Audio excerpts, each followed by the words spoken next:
Despite practically everyone being against the revival of popular 80s films, there is a reason why studios decide to rehash these long dormant franchises. For the love of filmmaking, and by that I mean having all the money. But when an original property like Pacific Rim makes just over double of its original cost compared to the over 1 billion Transformers 3 made on a similar budget, it's not difficult to understand the thought process. Of course, there are certain properties that if they were to be remade, would be considered sacrilege. Back to the Future, Gremlins, Ferris Bueller Ruins His Friend's Life, and of course, RoboCop. However, the difference between RoboCop and the rest of these franchises is RoboCop has been slowly driven into the ground over the past few decades. So despite the original still holding up really well, this brand is pretty much already ruined. Lotte ham fried chicken.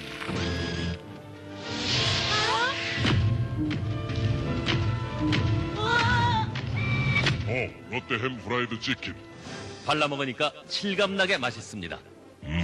So despite some initial hesitation, I was all for a RoboCop reboot, even with its PG rating reminding us of another toothless sci-fi remake from a couple of years back that didn't fare so well, even if it did somehow get away with putting another topless three-breasted woman in it. I don't know, make of that what you will. This new version of RoboCop is actually not all bad, which makes sense considering its director's track record, the stellar cast, and some not totally unwelcome, unexpected tweaks to RoboCop's origins. There are some clever ideas at play here, namely a look at what the psychological damage might be done to a man who's undergone such a transformation. And although the gore has been almost entirely stripped away, there is an element of horror in the realization of what's actually physically left of Alex Murphy under all that Robotcop. The special effects here are also top-notch, balanced well with the use of real sets and locations, blah blah blah, and the action scenes, although nothing we haven't seen before, are decent. In particular, Robocop taking out an entire team of drones in a training exercise. However, this film is far from perfect. The lack of blood does strip the movie of any grit. Watching Robocop shoot at people with his new weapon of choice, a stun gun, is nowhere near as interesting as this.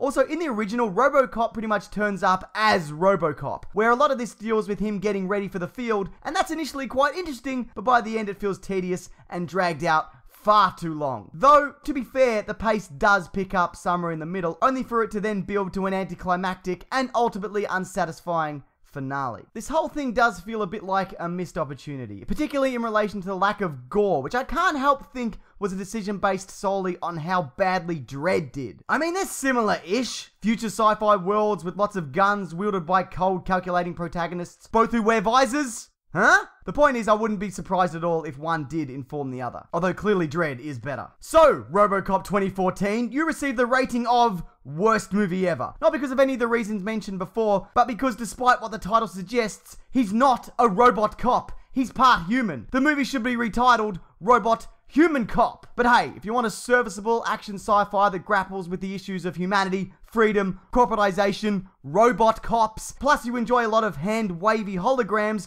then RoboCop might just be for you. If I did have to compare it to anything, I would say it's almost like an extended episode of Almost Human, more than it is the original film. You know, which isn't a bad thing. I enjoy that show because it also has hand-wavy holograms and robot cops. Thanks everyone, and if you're interested in hearing more about RoboCop, this week's episode of the Weekly Planet podcast, which is linked below, covers the best and worst of RoboCop in all mediums. That episode's received a lot of good feedback, with the next episode being out Tuesday, Monday for those subscribed, with this upcoming episode being on ranking the current batch of DC animated movies. But what do you think of Robot Human Cop? And if you haven't seen it yet, should we be remaking all these dormant franchises? Leave your thoughts below or via my Twitter and Facebook pages, both ending in Mr. Sunday Movies, if you have any thoughts on that. Thanks everyone, take care.